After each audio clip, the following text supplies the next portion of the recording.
November 21st, 2021. Dragon Rise, Norton Fitzwarren, England. At around 9 p.m, Sean Hart, who lived on the street with his partner, was settling down for the night and watching television. The calm was suddenly interrupted when they heard shouting and a door slamming from the house next door, number 61. They then heard screams that lasted for around 10 seconds. Sean said he had never heard anything like it before. He sent a message to his next-door neighbour to ask if everything was okay. He also sent a message to another couple who lived on the street too, to see if they had heard the commotion as well. He decided to go next door to number 61 and see what was going on. As Sean headed to the house, he saw a tissue on the ground with what appeared to be blood on it. As he did this, he saw another man who lived on the street. As he went inside his house, slammed the door and locked it. He looked straight through me. It was like a zone he was in. Two other neighbours, Emma and her husband Tim, then came out and repeatedly knocked on number 61 and called out, but got no response. Emma then pushed on the door and it opened. They were met with a horrifying scene. After going into the living room, blood was all over the floor. The owners of the house lay dead, while their two small children were asleep upstairs. As police arrived on scene, a 34-year-old man was taken into custody. The task was now on to piece together exactly what had happened and how this tragedy had unfolded. 36-year-old Stephen Chapple and his 33-year-old wife Jennifer lived on Dragon Rise with their two young sons. Jennifer worked in a cafe at a garden centre, and Stephen worked as a teacher at a local school. The pair were devoted and dedicated parents who doted on their children. Jennifer was described as caring and exuberant, and Stephen was called thoughtful and intelligent. The couple lived next door to 34-year-old Colin Reeves, his wife Kaylee, and their two young children. The couples enjoyed a cordial relationship, sharing stories about parenting, and when the United Kingdom went into lockdown, the struggles of homeschooling. But the friendliness soon began to dissipate. Dragon Rise had a limited number of parking spaces available, and one was designated for each house. When Jennifer Chapple bought a car and parked it on the street, it partially blocked the Reeves' parking bay. In May 2021, Kaylee sent Jennifer a message asking her not to park at the bottom of their garden because it meant that her husband Colin could not access their parking space. And from this, a feud over the parking took hold. The Reeves argued that their bay was obstructed, with the Chapples saying they didn't own the road in front of their property, and they had tried not to inconvenience them. What had started as a minor dispute was now a major problem. Both Jennifer and Kaylee had said to their friends that they were nervous about seeing each other when taking their children to school. A woman who worked with Jennifer at the cafe said Jennifer was very scared of Colin Reeves. On one occasion, he had brought his daughters into the cafe and then adjusted his chair so he could stare at her.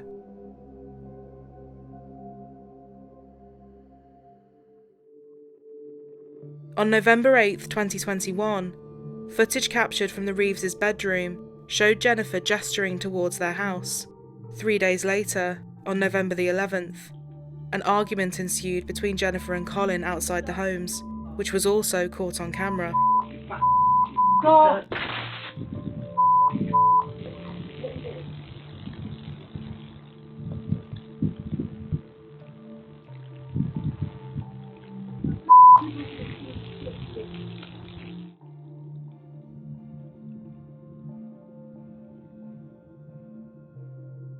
Following this, Jennifer reported it to the police, but decided not to take formal action.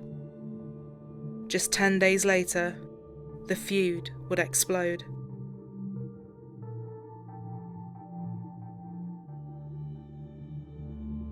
November 21st, 2021. That night, a call had come through to 999. You're through to the police. What's the location of your emergency? I was stabbed. Right, when's My that? neighbour's husband and the mother. Right, where are you at the moment? Dragon Rise. Okay. All right, okay. Where did the incident happen? Sorry? Where did the incident happen? Dragon Rise. All right, okay. And are you safe at the moment? Yes. Right, have you got any injuries? Whereabouts have you been stabbed? No, not me, the neighbours. The neighbour's been stabbed. By who? By me. By you? Yes. Right, okay. And where are they? Are they in their house? Yes. All right, stay on the line for me, okay. How bad are the injuries? They've both been stabbed a couple Right, of times. several times. All right, stay on the line for me, okay. Are you in your house on your own? No, I'm with my wife, my children in bed. All right, okay. All right, tell me exactly what's happened. Tell me exactly what's happened. Take a deep breath. I went round Yeah. with a knife Okay. and I've stabbed both of them. All right, how many times?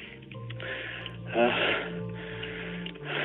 don't know, a couple of times each, not it's 2 or 3 times each, maybe. Okay. Are they still conscious and breathing? I don't think so, no.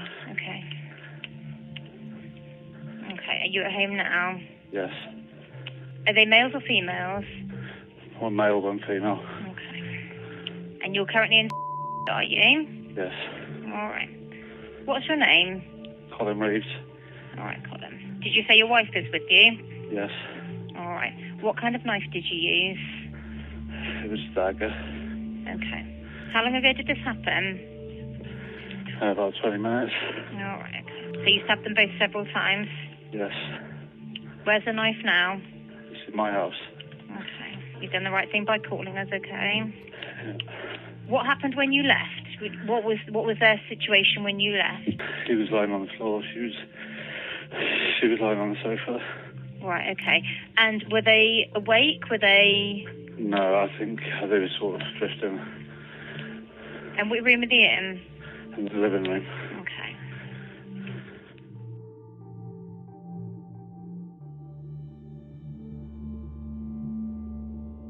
As police arrived on scene, Colin Reeves was taken into custody. All right.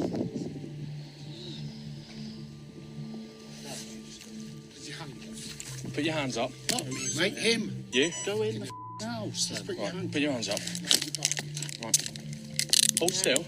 Hold still. Listen. You're under arrest at the minute on the attempted murder of 2 people inside the address next door. Do you understand?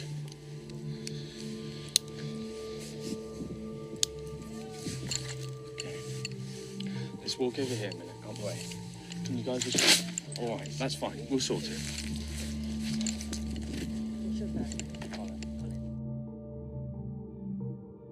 Murdered in their home while their children were upstairs, Jennifer and Stephen Chapple were tonight named as the victims of an incident which has left a small community in Somerset stunned.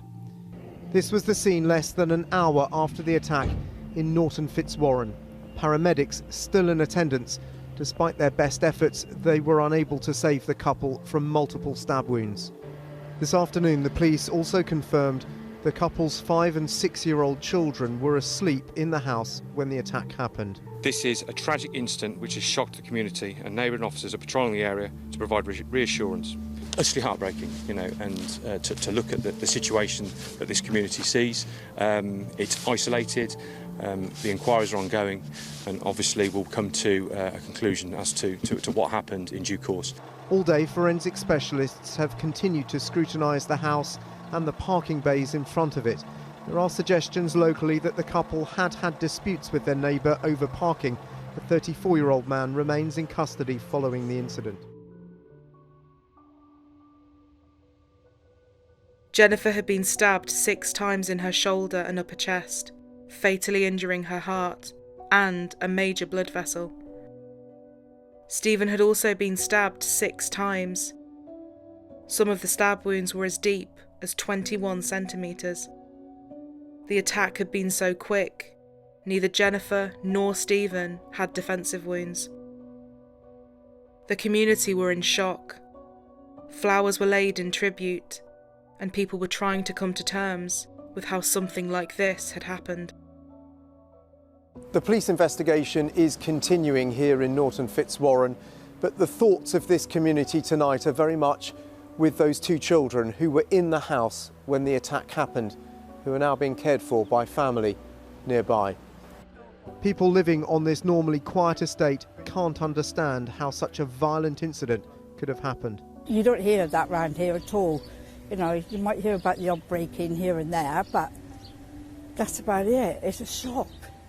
Tonight, in a statement, the head teacher at the school where Stephen worked said Steve was a fantastic colleague at West Somerset College, a brilliant teacher that cared deeply about the students in his care. Steve will be sadly missed by all staff and students, and our thoughts and prayers go out to his children and wider family at this time. Tonight, the police have been given more time to question a 34-year-old man understood to be a neighbour of the murdered couple, with many in this community wondering whether 2 little boys have been orphaned because of a feud over parking. Dan Rivers, News at 10 in Norton Fitzwarren. But who was Colin Reeves? Colin Reeves had been born in Wales and was one of 5 children. During his childhood, he and his siblings had witnessed their mother being the victim of domestic abuse at the hands of their father. At the age of 12, his family moved to Taunton, but his brother had enlisted to join the army, and his older sisters remained in Wales. His mother would later say that after moving, Colin felt like he needed to be responsible for his family, and had also become lonely. She recalled on one occasion she had heard Colin calling for her help, and she found him being beaten by his father in the front room. In 2006, Reeves enlisted in the Royal Engineers for training before completing a commando course. In 2008, he would be deployed to Camp Bastion, Afghanistan. In his military career, he became a Lance Corporal, and he would be sent home the following year. His wife would later say that when he returned, he was like a different person, saying he would keep things bottled up and was more agitated. After leaving the army in 2017, he struggled to reintegrate into civilian life. He began working as a lorry driver, which he found isolating. His wife would later say that he felt like he was on camera all day while he was driving. Colin didn't like cameras and said he had a feeling of being watched. He then put up cameras to watch their car and also put tape over the camera on his phone. In November 2021, he told his wife he thought she would be better off without him. She told him to go and see a doctor in 2 weeks if he was still feeling the same. He didn't seek medical help though, as he was worried he would be put on medication and have to take time off work, meaning that bills would not be paid. On the 21st of November, Colin Reeves had been to a Christmas light switch on with his sister, mother and daughters. He came home at around 5 p.m. and put his children to bed. He told his wife Kaylee that he was not in the right frame of mind. She suggested it might be worth trying a separation for 2 weeks to see if this helped things improve. She continued to watch television in their bedroom while he went downstairs. Not long after, she heard screaming. She went downstairs and saw that the military plaque, which held a ceremonial dagger framed with pictures behind glass, had been ripped down, and the dagger was nowhere to be seen. CCTV recorded Reeves at around 9 p.m, creeping into the chapel's garden before launching his frenzied attack. Kaylee phoned Colin's mother Lynn, saying she thought he had done something stupid. He was then seen on CCTV again, going back to his house. Using the landline, he called 999. The neighbour's been stabbed by who? By me. What's your name? Colin Reeves. He then shut himself in the front room of their house. Kaylee called his mother again and told her she thought he had gone next door and stabbed his neighbours. When neighbours Emma and Tim went to the Chapple's home, Jennifer was slumped at the bottom of the sofa and Stephen was on his side. Tim checked Stephen for a pulse, but could not find one. They then phoned 999. Whilst on the phone, Colin Reeves's father came in and shouted at everyone to get out. Emma would later say, "I was on the phone for 5 or 10 minutes, and he took the phone off me and started shouting, 'Where are you?' at the ambulance call handler." Police then arrived on scene, and Colin Reeves was detained. He was then booked into the custody suite at the police station. He told the sergeant at the desk his name was Lance Corporal Colin Reeves, and then gave his service number. He said, "I'm feeling confused. I don't understand why I'm here. I was just doing my job. It was an operation." It was now time for the police to question him. Firstly, I just need to ask you, when you were arrested and brought into custody, when you were being assessed in the custody unit here, you said to the I think it was the custody nurse, "I shouldn't have done it. I've ruined their lives and mine." Can I just confirm, did you say that? No comment. And what did you mean by that? No comment. Okay, Colin, in as much detail as possible, tell me what happened yesterday in Dragon Rise that led to the deaths of Jennifer and Stephen Chapple. Explain to me exactly what happened inside Dragon Rise.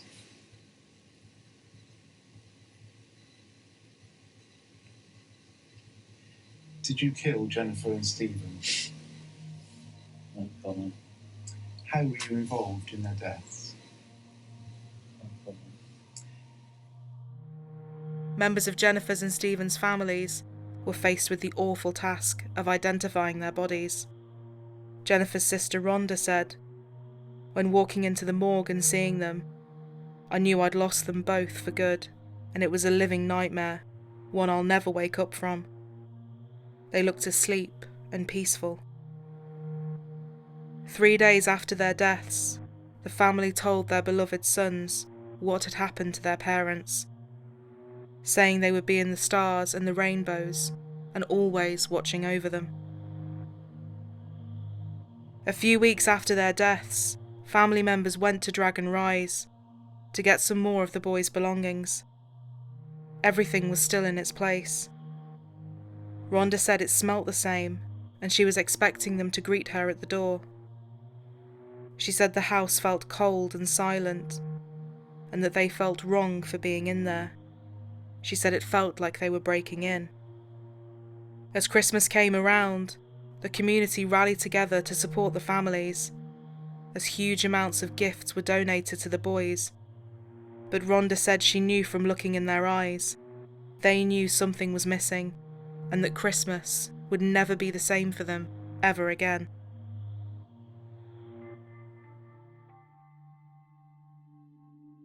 "5 days after Christmas, a funeral service was held for the couple.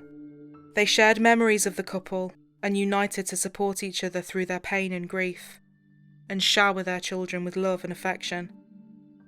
At Winchester Crown Court, Colin Reeves entered a plea of guilty to the manslaughter of Jennifer and Stephen, but denied murder on the grounds of diminished responsibility. On Wednesday the 8th of June 2022, the murder trial of Colin Reeves began at Bristol Crown Court, presided over by Mr. Justice Graham. Former serviceman accused of murdering a couple in their home while their children slept upstairs. Colin Reeves has pleaded guilty to the manslaughter of Stephen and Jennifer Chapple last November, but denies murder. Sky's Dan Whitehead is at Bristol Crown Court. Dan, what was said in court? Well, the prosecution opened its case here on the first day of this trial.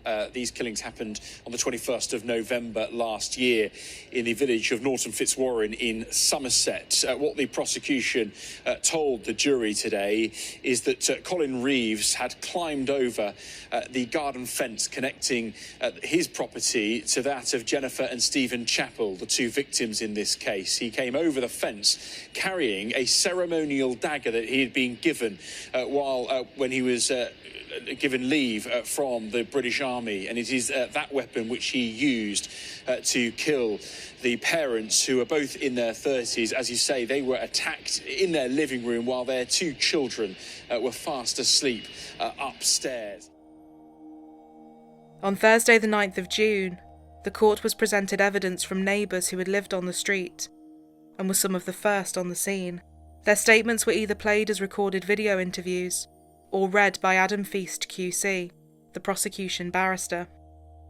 They spoke with Reeves's mother Lynn, who talked about the argument that had been ongoing over the parking space, saying that Jennifer would often stare at Kaylee. One day, Kaylee was cutting my hair in the kitchen, and she stared through the window at us, which had left Kaylee upset. She added, "There was something about her husband hitting Colin's car, and that being a hassle to sort out. But he hated the way they picked on Kaylee. He said she shouldn't be treated like that." When asked about what Colin had said that night, all she could remember him saying was, "I have to protect my family." She said he didn't appear to be himself that night. He just looked through us, like we weren't there. When Lynn was questioned by the defence team, she referred to the domestic abuse that had happened in the family home during his childhood, and the impact that had had on him. Another piece of evidence played for the court were extracts of a conversation between Kaylee and Colin on the night of the 21st. Kaylee could be heard saying, "There's only so many years I can take your shit." They also both talked about feeling lonely. The issue of his mental health was a huge point of contention. Dr. Lucy Bacon, a forensic psychiatrist, performed an assessment on Reeves. He told her he felt dark all the time. She told the court, "For me, that's quite an evocative description of low mood. There's no brightness, no enjoyment or happiness. Things are pretty miserable." She concluded that at the time of the killings, he had moderate depression, but was also able to function in some aspects of his life, such as going to work. Dr. Bacon said, "I would definitely say that depression is a relevant factor in Mr. Reeves's actions. I wouldn't say depression caused him to do what he did, but I think if you're looking at the totality of it, having depression played a part in it. From my point of view, I don't think it met the criteria of diminished responsibility. But that's my point of view, and that's a decision for the jury." When he was booked into the police station, he had given his rank and service number. Dr. Bacon said this suggested he had regressed to his training. It's possible that he had already regressed somewhat and had gone into army mode during the killings. "I think he has experienced dissociative amnesia. In periods of extreme emotion, the mind can lose all memory. You see it most commonly in people who have committed serious offences." She also said that he had displayed symptoms that were consistent with acute post-traumatic stress disorder. He reported that being in crowds had made him anxious, but said he did not appear to be hypervigilant, which is a symptom often seen in soldiers suffering with post-traumatic stress disorder, where they feel constantly under threat. She said, "For me, there wasn't evidence of complex PTSD in Mr. Reeves. I think childhood trauma had an effect on Mr. Reeves, both as a child and as an adult, but I don't think it led to complex PTSD. It is a serious condition, and we would be seeing someone who has had problems all their life, like hypervigilance, and this would cause serious problems in their ability to function." Whether or not Colin Reeves had complex PTSD was debated. Dr. Karen Goff spent 3 hours interviewing Reeves at Exeter Prison. It was her opinion that he had complex post-traumatic stress disorder, caused by a combination of the abuse he had experienced in his childhood, flashbacks to a serious road traffic collision he had witnessed while in training, and his time in Afghanistan. She said that his complex PTSD, anxiety and depression had played a significant part in his actions. Dr. Goff said he presented signs of nightmares, hypervigilance, flashbacks and avoidance. She said that she believed on the night of the killings, he had dissociated, forcing his brain to shut down. On the 4th day of his trial, it was now time for Colin Reeves to address the court. He said, "I feel ashamed, disgusted with myself for what I have done, for the pain and suffering I have caused. Those 2 boys will never see their mum and dad again because of me. I cannot understand why I did it. White light was a trigger for me when I was a soldier. When a light goes on, or somebody sets off a flare, when that white light goes up, something is going to happen. I had a feeling like it was me or them. I know it was wrong. I should never have been there." He said he found it difficult to talk about his mental health, and that in the previous weeks he and Kaylee had been snapping at each other and not getting along. He told the court that he drank heavily and often after returning from Afghanistan, and admitted that he had been violent with his wife. He said, "Little minor things result in an argument, and yes, I hit her."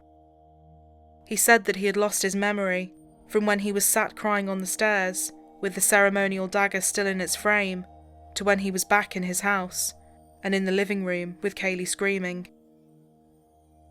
But he did say he could remember the handle to the chapel's back door going down. Dr. John Sanford, a forensic psychiatrist for the prosecution, said that Reeves's inability to remember was consistent with dissociative amnesia, and that it was not a contributing factor to what had happened that night. He said, "This is nothing to do with depression. It's a reaction to a traumatic act, something that is usually a reaction to something you've done, rather than something done to you." He added, "This is a man who was unhappy in his job, unhappy in his marriage, and he was just stressed. It's important not to medicalise every emotion." Dr. Sanford had interviewed Colin Reeves, and Reeves had said that Jennifer had used a pattern of subtle intimidation and social cruelty towards Kaylee. Reeves's assertion that he couldn't remember was challenged by the prosecution. Adam Feast QC highlighted that when he had called 999, he said he'd gone round with a knife. In his call, Colin was also able to say that Jennifer and Stephen were in the living room and exactly where they were, arguing that if he had genuinely blacked out, he would not have been able to recall those details. Those who had known him during his time in the military provided character references for him, calling him warm and one of the best soldiers. However, the woman who had worked at the cafe with Jennifer told the court, Mrs. Chapple was very afraid. She knew Mr. Reeves would kill her if she would say or do anything against him. She knew he was ex-military. During his closing arguments, Adam Feast QC said for the prosecution, "All of us have different moods, especially during the pandemic. This is all part of everyday life. It's part of how we all function as human beings. But, as Dr. Sanford puts it, just because someone has a mental health condition does not mean that the function of their mind is abnormal. The abnormality must substantially impair their ability to understand what they are doing, to form a rational judgment, or exercise self-control."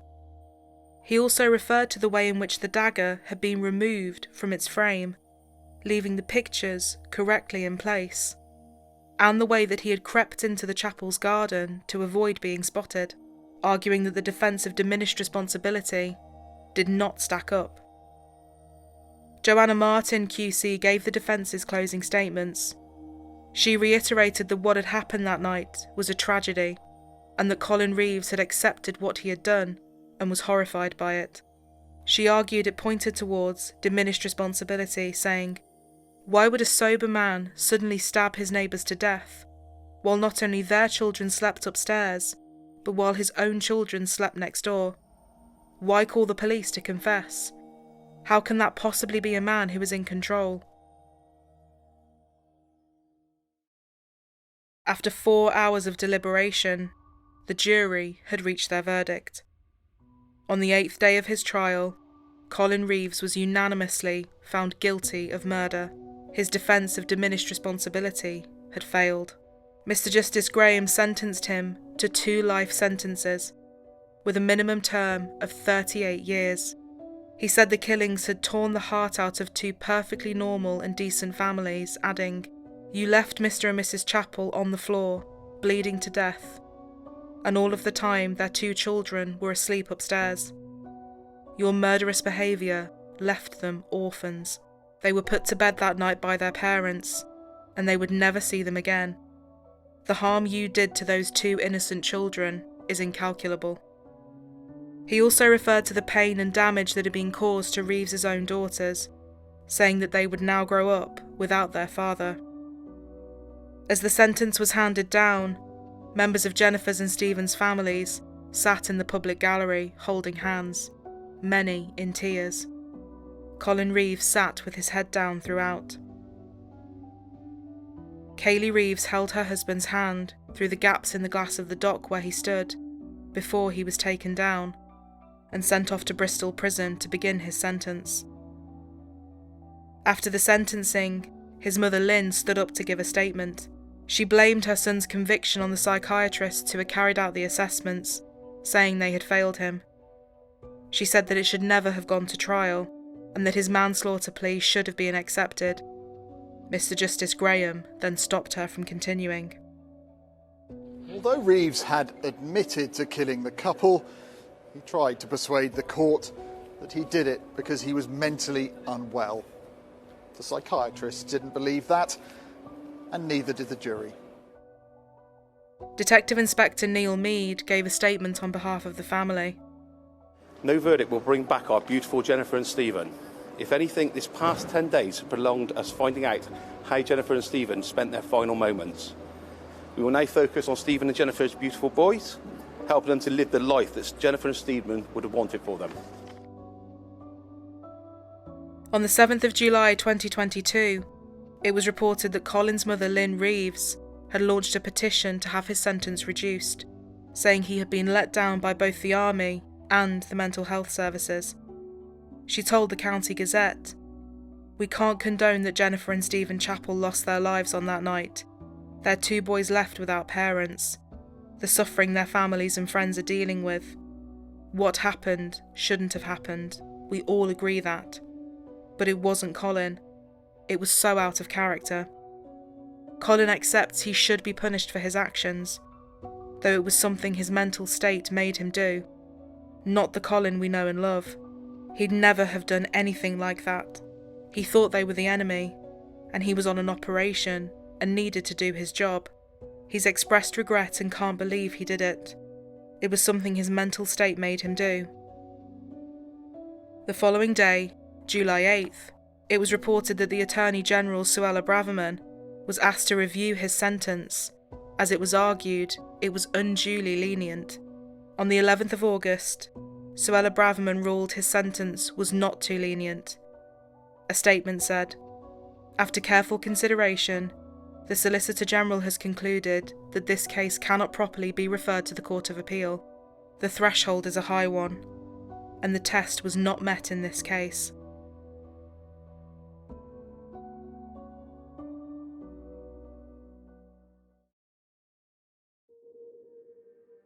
For the families of Stephen and Jennifer, the pain and sorrow is immeasurable. Anne Clayton, Jennifer's mother, said, "As a grandparent, to know that your grandsons are now growing up without the 2 most important people in their lives creates such a rage and an anger that it is like a fire in my stomach. Jennifer lived for her children. She loved them with all her being. There was nothing she would not do for her children.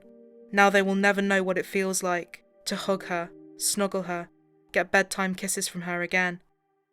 Jennifer and Stephen will not be there for all their milestone moments. This is not right. This should not have happened. He had no right to do this to Jennifer and Stephen. His depraved, evil actions that night have left a tragic legacy that will remain with us all forever." Jennifer's sister spoke of her agony for her 2 nephews. With their ages, the boys will most likely grow up with no memory of their parents, so they'll never really remember a time when they had parents. The two boys are now being raised by Stephen's sister Marie. She said she was devoted to keeping the memory of Jennifer and Stephen alive, ensuring both their boys would never forget how loved they were.